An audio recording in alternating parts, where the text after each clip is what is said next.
Assalamu alaikum, hurmatli el jurt. Bugün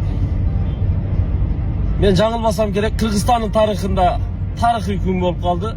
Antkeni жардамга muhtaç болып turgan naristebиz Hamza'nın sborun жаптык. Bugün kech jabılat. Ошон үчүн бүгүнкү күн тарихи күн. Бүгүн Жыласта Аскардын короосунда Оğuz açarlık kılavuz. Barınızlar da ошол жерге çakırabыз. Gelsеңиздер ошол жерде бардык жагдайга күбө болосуздар.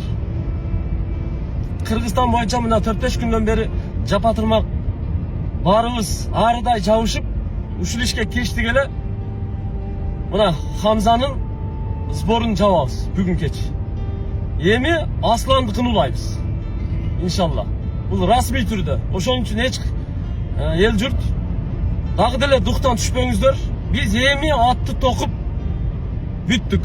Эми атты миниш керек, атты чабыш керек туугандар. Хамзадан кийин эми Аслан турат. Ушунчалык баштадыкпы, Асландыкын дагы бүтүрөлү. Ыйык Рамазан айы, орозо күнү. Бул күндөрдө берген эхсан, садакаңыздар, жардамыңыздардын сообу эми Аллах Таалам эселеп берет иншалла. Өзүңүздөр билесиздер. Мына биз азыр кубанып бир жагы көзүбүздөн жаш агып, бир жагы толкунданып дегендей келе атабыз. Руслан өзү күтүп алды ошол. Аэропортто Жыласта дагы эле Аскар иштеп атат. Ошто балдарды, максатты, Полотту, дагы балдарыбызды дайындап келдик иншалла. Кечинде түз эфирден, биздин аккаунттардан бүт карап көрүп туруңуздар. İnşallah. Biz tarixti жарата алдык. Көз тийбесин, колубуздан келет экен. Ушуну секин улантып кетсек дагы болчу да экен.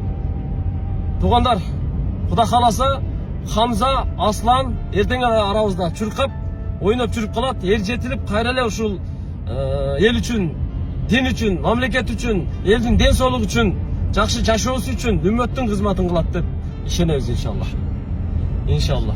Бардыгыбыздын тилегибиз, максатыбыз бир гана Алланын ыраазычылыгы, наристе балдарыбыздын ден соолугу. Рахмат. Ассаламу алейкум. Жаша Хамза, жаша Аслан.